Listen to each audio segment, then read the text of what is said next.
Alright, so you went out, patiently waited as your camera diligently captured all the still images for your hopefully brilliant time lapse. You get them home, now you got the process of turning all these still images into an actual video. So today I'm going to show you how to do that using Adobe After Effects. This tutorial is meant to be really basic. I'm not really going to get into how to shoot a time lapse, how to edit it, nor am I really going to get into like the render settings or anything like that. This is simply how to get the images into After Effects so you can export it as an actual video. So with that being said, what you need to do is first of all import your pictures to your computer. I typically don't do this for a program like Lightroom. For time lapses, I prefer to avoid Lightroom at all costs. It's just how I prefer to work, so I usually just drag them off the memory card from the camera into a folder on my computer. And then once you do that, you can open up After Effects and create a new composition. To create the new composition, you can either use this quick little link here from the pop-up when you open it, or if you don't get that, you can always come up here to Composition, New Composition. However you do it, you'll get this little dialog here, and this is where we're going to set up the properties for our composition.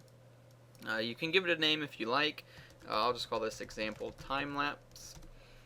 But the two main things we're concerned about here is our resolution and our frame rate. The resolution's mostly dependent upon the size of your images, but also what resolution you want to render out to, of course. I usually use 4K resolution. It is a preset within Creative Cloud CC or After Effects CC, but it's up to you really. And the frame rate, which is probably going to be dependent on how you shot your time lapse. You should really have your frame rate in mind when you shoot it, but we're not really going to get into that, like I said. So you set this up, you hit OK, and it creates your new composition. So what we need to do now is actually load our images into After Effects, and we need to do it in a way that it tells After Effects to treat each image as a still frame in a video. And it's really easy to do. All you do is you come up here to File, go to Import, and you want to choose File here. Don't choose multiple files, which may be tempting. We do want to choose just File. And that's going to bring up a file dialog here, and you'll navigate to the folder you put the still images that makes up your time lapse in. I'm already there. You're going to select the first image, and you're going to come down here and make sure this box that says Camera Raw Sequence is checked. And you're going to hit Import.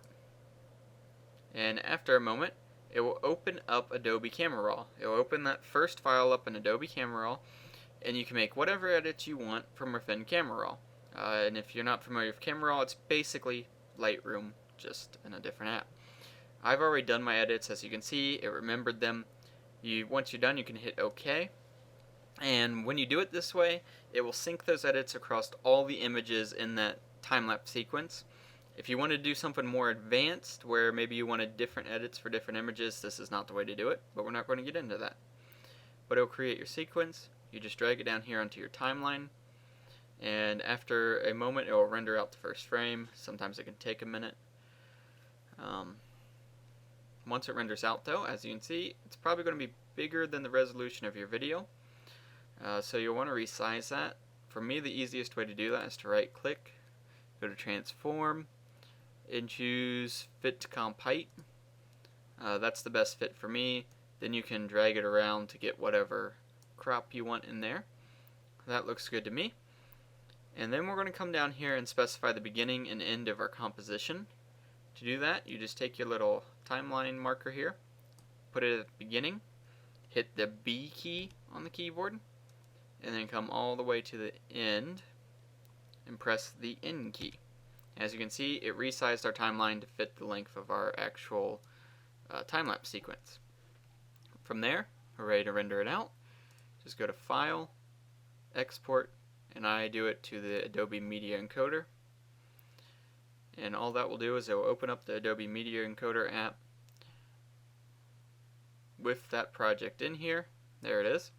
And this is where you can set up things like your codec and all that and render it out to a video. Like I said, I'm not going to be covering that in this tutorial because it's meant to be real basic. If you're interested in that or editing or how to shoot them or anything like that, just let me know in the comments. And I'll also mention that I did a blog post that you can follow around with this tutorial. I'll link that in the description. But other than that, Thank you for watching.